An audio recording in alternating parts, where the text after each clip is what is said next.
This is a summary video for the two different enzymes models, the induced fit model and the lock and key model.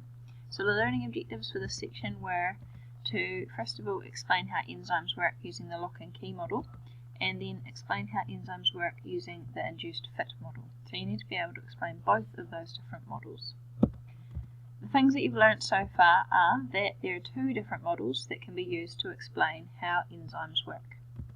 The first model is the lock and key model, and the second model is the induced fit model. This is the lock and key model here. So enzymes, they all have specific shapes regardless of which model we're talking about, and because they've got specific shapes, they're suited to specific substrate molecules. Remember, the substrates are the things that then attach into the enzymes, and they're the things that need to undergo a chemical reaction or be catalyzed, which means have a reaction sped up. So in our bodies, the substrates that we could be putting in, for example, might be some types of food. So it might be a carbohydrate food that you've eaten, like bread. And that bread needs to be broken down into different parts so that it can be used by your body.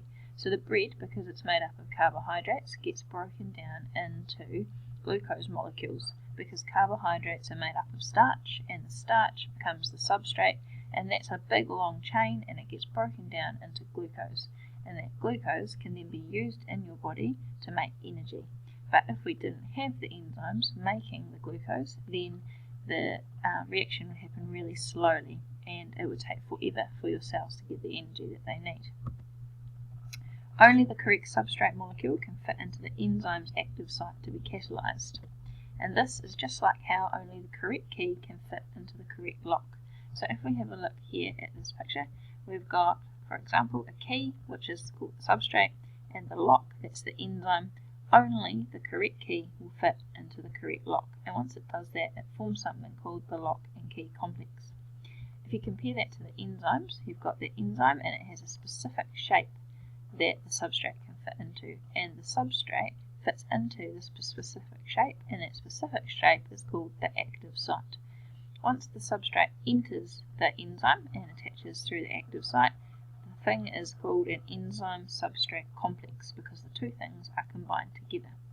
Then the catalysis reaction is able to happen, so that means that something happens a lot quicker, and then this gets released as products.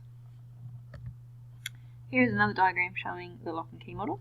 So here you've got your enzyme, this is the active site around here, this wiggly line, and you can see here the substrate has parts that fit just like a jigsaw puzzle onto the enzyme, its active site. Once it attaches, it says here that the bonds in the substrate are weakened, so that means that the bits that are holding the substrate together, they get weaker in this enzyme substrate complex, and that breaks apart the substrate into two different products. So if we're talking about this in terms of carbohydrates, if the substrate is carbohydrate and the enzyme is amylase, which is in your saliva, then once the substrate attaches onto the amylase enzyme, so once the starch molecules in the carbohydrates attach to the amylase enzyme, they're going to form an enzyme substrate complex. The reaction is going to happen with the bonds in the starch being weakened by the enzyme, and then two products are going to form, which will be glucose molecules, and then those glucose molecules go off and be used by your body, and the enzyme stays the same shape and is able to catalyze another reaction. The other model is the induced fit model. So in the induced fit model, the correct substrate still needs to be binding with the correct enzyme, so just like the lock and key model, except that in this model, the enzyme changes its shape slightly so that the substrate fits better.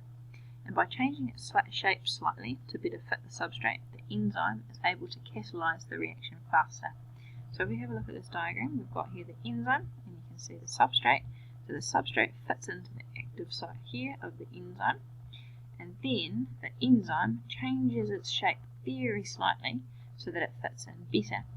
Once it's changed its shape, it can sit in here better, and that makes the reaction happen quicker. And so this reaction happens a lot faster. You get products made a lot faster. So the main differences between the induced fit model and the lock and key model is that on the induced fit model, the enzyme is changing its shape. It's not staying the same. It changes its shape a little bit so that the substrate can fit in better.